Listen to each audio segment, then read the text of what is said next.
The Collective, a broader view of the current issues. The Collective, greetings, friends. We are very pleased to speak with you today. And this week, we reply to a question sent in by a Lightbringer. Question: why are dementia and Alzheimer's so prevalent in our older population? 5 years ago, I cared for a dear friend and saw her sink into dementia. It was heartbreaking. 2 years ago, I reconnected with another friend who has slipped into dementia. Once again, I feel so much sadness. When I visit her at the center, I see so many faces I recognize, and many are also afflicted by this. I don't believe we are all going to end up like that as we age. So what is going on? I recently listened to an interview with climate scientist Dane Wigginton, who has studied geoengineering for most of his life. He said plainly that what our bodies are ingesting from the air, the water, and our food is poisoning us. And it is done with purpose. The cases of autism, dementia, and autoimmune diseases have spiked, and he comments that this is a deliberate agenda by the powers that be to destroy humanity and our planet. Listening to the scientific information, I am wondering how we can possibly be talking about any Asara, or the rise to the fifth dimension. How can we, the common people, counter such a dire situation? The Collective, this is indeed an issue for your times. Many people might have lived longer and healthier had the contaminants you mention not have been flooded into your environment. Electromagnetic frequencies have also interfered with how brains function, as well as with other body processes. Yet the era you are now in is a highly unusual one. The human brain is now undergoing powerful processes to evolve into its fifth dimensional capabilities, and this is part of what you see now occurring around you now. It is so that while toxins in air, food, water, and some pharmaceuticals have powerfully affected how the human brain functions, the fifth dimensional processes are still occurring, nevertheless. Keep in mind that a far greater influence on the human mind, of which the brain is only a part, is the powerful light codes coming in now, the monoatomic gold dust, that is the gold essence, the golden light particles flowing to you from your sun soul. And remember as well that each person, almost without exception, chooses both the hour and the form of their release from the physical. Some have planned to be in a state in which often they travel in their waking state into the etheric, visiting other realms well before entirely leaving the earth. And so, their spirit mind will be absent from the physical self during those journeys. We do not say that illnesses such as dementia or Alzheimer's are a positive thing. It is simply that many choose difficult situations, even debilitating ones, in which to complete those areas of growth that they have desired for many lives, yet which have eluded them till now. These dear ones who suffer from loss of cognitive and physical function are still fulfilling their life charts, though it may seem unbelievable that anyone should choose to lose control and consciousness in that way. It is a form of beginning to release physical life, and to venture forth into the etheric to see what lies beyond earth life, before they make that journey fully. They see, and realize much in that state, that you and others, who are outside their heart-mind do not realize. Many gain the ability to see presences long hidden from them while they had full mental capability. They may see presences in the room that you do not, including loved ones in spirit form, who are waiting to escort them back home, to the higher realms. Others see galactic friends and family, or beings supposedly mythical or fictional in nature, who are in fact very real, but who exist in a higher dimensional form than what most human beings can usually see. And so what is lost in terms of cognition is gained in terms of the higher mind coming forth, and being freed from the old boundaries of logical thought processes. We do not say this to make it okay, that these dear ones are in a state where they are still in a body for the most part, yet no longer their earth selves, as people once knew them. It is of course distressing to see a loved one in a state of detachment from the everyday happenings and processes of life, and to be somewhere that one cannot reach them. Yet on a higher level, they are very aware of your presence and your words. It is simply that whole parts of their spirit are traveling elsewhere, and experimenting here and there, reacquainting themselves with life in other realms, and often choosing where they will venture next. You may feel that this is a strange way to go about things, asking, Can't they do all that in their dream state? Or can't their higher self make those choices for them? We shall give you a broader view of the issue. As these ones venture in spirit into other realms, they are helping to bridge the notion of reality for those who are still firmly planted in what appears to be a 3D world. They journey energetically in spirit, seeing much in the world that is hidden from those who are mentally well, in addition to checking that their own Earth mission has been completed. Few are in a state in which their higher mind is not active, even while the Earth mind appears to be drawing a blank. Their spirits are nevertheless very busy, monitoring much happening with the world, and assisting energetically as needed, whether in their sleep state or while awake. It is of course distressing as well to know that the toxicity of Earth life has also created a situation of widespread autism in children. And yet, this too is part of many a person's life chart, particularly in the present generation, and must be respected as such, though it appears to be madness to those who look on from without. Many are actively in touch with the star nations, working with them in spirit to assist in full disclosure of the galactic presence, and working hard to establish the vibrations necessary to anchor peace on the planet. Many are adept at hearing tonal vibrations, or seeing colors and color spectrums, or understanding certain aspects of life, including advanced physics, that elude those who are not on the autism spectrum. There is rhyme and reason for much of this, though again we do not say that this is the best or most desirable way to fulfill one's Earth mission. Yet it is a powerful development, as these ones are joining Earth mind with a higher mind which is already highly active, and this is a great part of humanity's ascension, though it can outwardly appear tragic. It is so that most will say that they never want their loved ones to leave this earth, or only want them to leave in peaceful and comfortable ways well into their elder years. Yet all of you journey out of the body every night in your sleep state, and some have had journeys to different realms even while awake, such as in states of deep meditation. You are all gaining the ability to see and experience, or at least feel the presence of other realms, and those who inhabit them, whether you realize it or not. You are nowhere near so fully anchored into physical life as you have so long believed, and this too is a powerful movement into ascension. We will say that of course, it was very dark of the old powers that were, and which are fading fast, to poison Earth's and humanity's environment with toxins that nullify neurological capability. Many of those responsible are already in a position to have to answer for these decisions, and the planned effects they have had on people around the world. You may ask them, did you think you could stop the ascension of Earth and her people? Did you think these illnesses and disorders would be enough to stop the developing higher mind, and the blending of the higher self with Earth self? In truth, none of their schemes are enough to keep humanity in a state of slavery and 3D containment. Their plans have not succeeded, nor will they do so. In addition to the light codes pouring in now, full of higher mind data that assists you in this 5D integration, there are powerful angelic and galactic interventions taking place now, and all of this will only increase in the coming months and years. So continue to call it forth. You are all continuing to ascend, despite the dire analyses you will hear at times. And so, in addition to calling in divine assistance, we powerfully recommend the words of a great poet, and encourage you to use that Lady Master's beautiful phrase whenever you feel defeated, as you view illnesses, disorders, and afflictions of any kind. It appears to be defiance, yet it is co-creation, a realization of the divine self within all, and the statement is, "And still I rise." These words were written by a genius and a great teacher, descended in her last earth life from enslaved persons, and apply all persons, if you will allow it.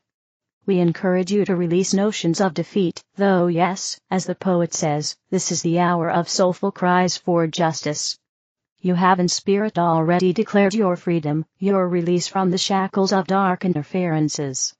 And so the poet speaks, you may trod me in the very dirt / but still, like dust, I'll rise. Star. And so from this higher level, you need not see the world as a place where it feels so wrong and strange to speak of the fifth dimension and any Asara's enactment.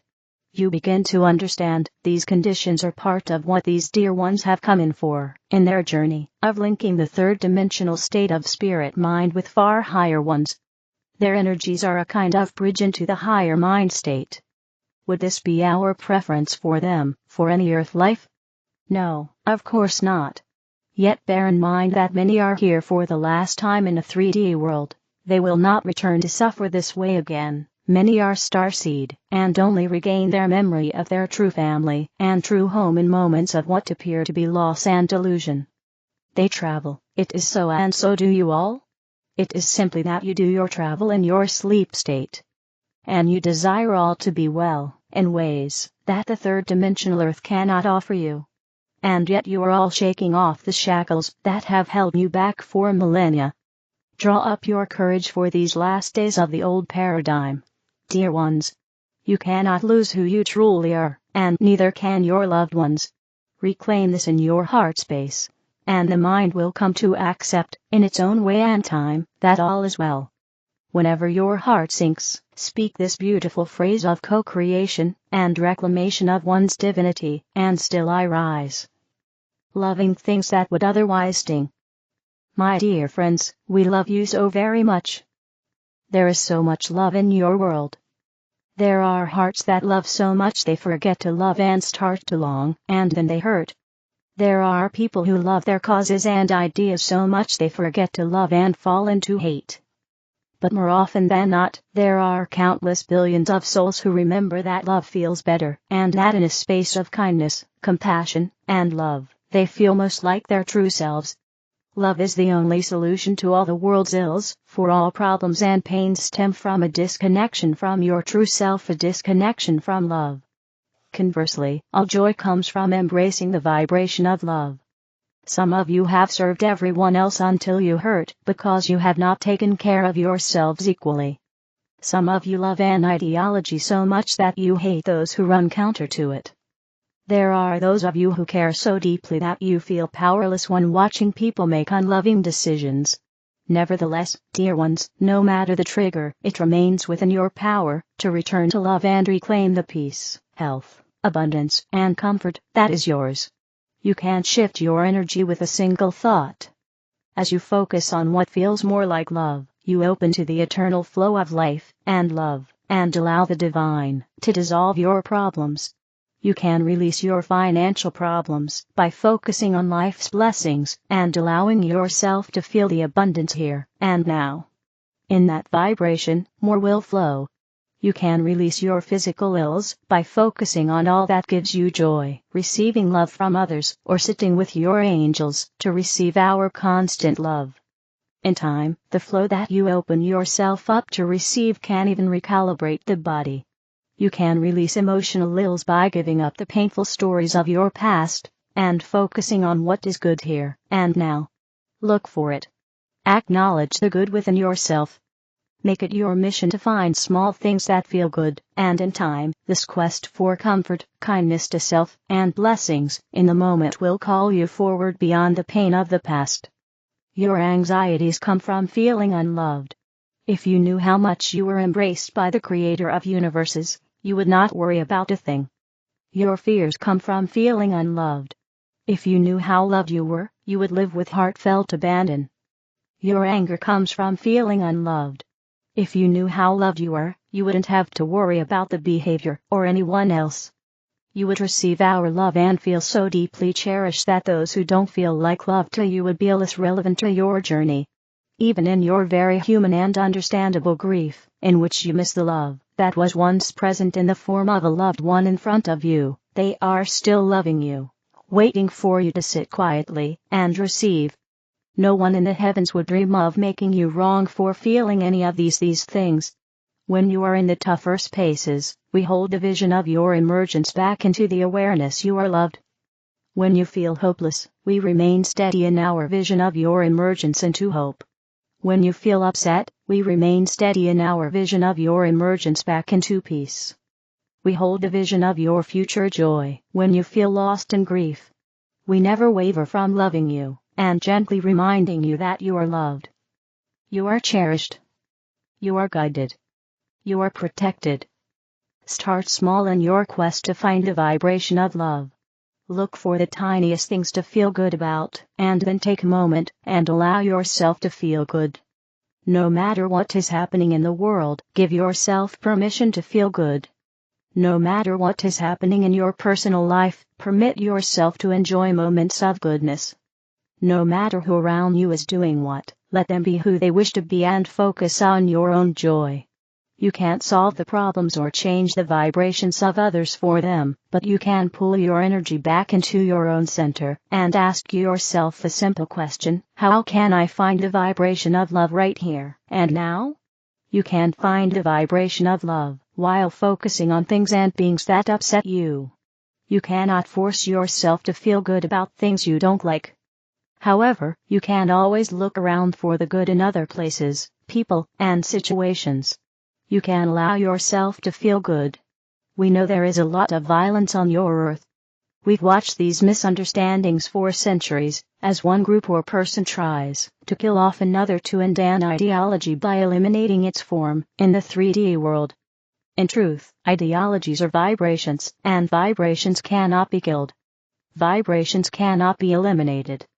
Vibrations cannot end. You cannot get rid of a song because you don't like it. But you can tune it out. You can tune into the songs you do like. You can refuse to dial into a radio station or watch a broadcast that upsets you, and instead pick one you enjoy. Likewise, in your world, you cannot eradicate an ideology or a soul, but you can focus so strongly on what you do love that this new vibration begins to take the place of the old. Imagine that there are two radio stations upon your earth. One broadcasts love, and one broadcasts hate. Suppose someone is playing the hateful station very loudly nearby. If you begin to focus upon and hate the hateful station, you are still listening to it. You are not receiving the loving station. Now, imagine you walk away, or put on earbuds or headphones and tune into the broadcast of love. Suddenly, the broadcast of hate becomes irrelevant to you. You are receiving love. Suppose many of you did this all at once. Now, your reception of the loving broadcast becomes so strong and beautiful that it will overpower the vibration of hate, not by fighting it, but rather by simply turning away. You came to Earth wanting the experience of delicious diversity. You are far more stimulated by the buffet of life than you would ever be if offered only one set of people, one set of ideologies, and one set of behaviors. It is the diversity of life itself that helps you hone your preferences and your desires. The contrasts motivate you to aim love from the non-physical reality until it forms into a creation in the physical. By all means, don't eat foods you don't enjoy, and don't swallow ideas you don't enjoy, but dear ones, tune into the vibration of love by focusing upon what you can easily love, and let the rest be the station you simply tune out. Love what you can, for in that vibration of love, you will feel like your best self. You will feel good, and you will attract good. Ideally, in complete alignment with your soul, you would love and value all things. That said, there is no need to make yourself like what you do not, and to force yourself to love what you cannot right now. Simply turn towards what you can. Enjoy the flow of love where you can find it easily. Let the world do what the world needs to do. Let your family, friends, and neighbors do what they need to do, even if you don't like it. Speak your truth, ignore the unkind, or turn away. Do what feels right for you right now, and then turn your sights toward that which feels more like love. You deserve this peace. You deserve to tap into and feel the flow of love eternal. God bless you. We love you so very much. The Angels. Galactic Council of Light, shifting an experience. We are here now. We love you. We are you, from your future, to assist you on your path. Beloved one, everything in your world is a direct mirror of your inner world. Whatever you carry within yourself, such as guilt, inadequacy, judgment, or criticism, is projected into your experience of your world/illusion. Then, seemingly unrelated, you have unpleasant experiences with people, things, and circumstances. So how do you change that into an experience of love, peace, and harmony? The first step is to realize that this is what is really happening. Nothing happens to you that you haven't first projected outward at some point.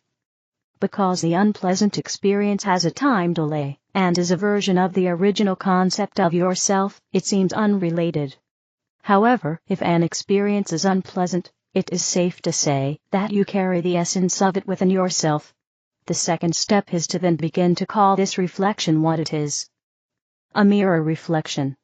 How do you change your reflection in a mirror? You change, therefore the mirror reflection changes. The third step is to begin to retrain your mind from the ego-driven mind that causes all negative thoughts to a God-driven mind that causes all love-based thoughts. God created humanity in His image, meaning that all His creation is pure love, peace, and harmony. If an experience isn't that, it was not created by God. It was created by the ego mind. Begin by seeing through the ego behavior of yourself and others, and look for the God self instead. This begins often before your interaction with others. It begins when you are thinking about an upcoming interaction with others. It also begins with the thoughts you have about yourself at the beginning of each day, and throughout each day. God created you with pure, divine love and peace. The ego mind is trying to separate you from this truth. Now, you have free will to change that. This will lead you on your journey home. We are holding the vision of the divine new earth with you, and from our vantage point it is glorious. We are with you every step of the way. You are loved beyond measure. We are with you always. We love you. We are you. Namaste. SorceryOffLight.com. The other videos are in the English video playlist. Help me spread the light. Click like, share, and subscribe to the channel. Thank you.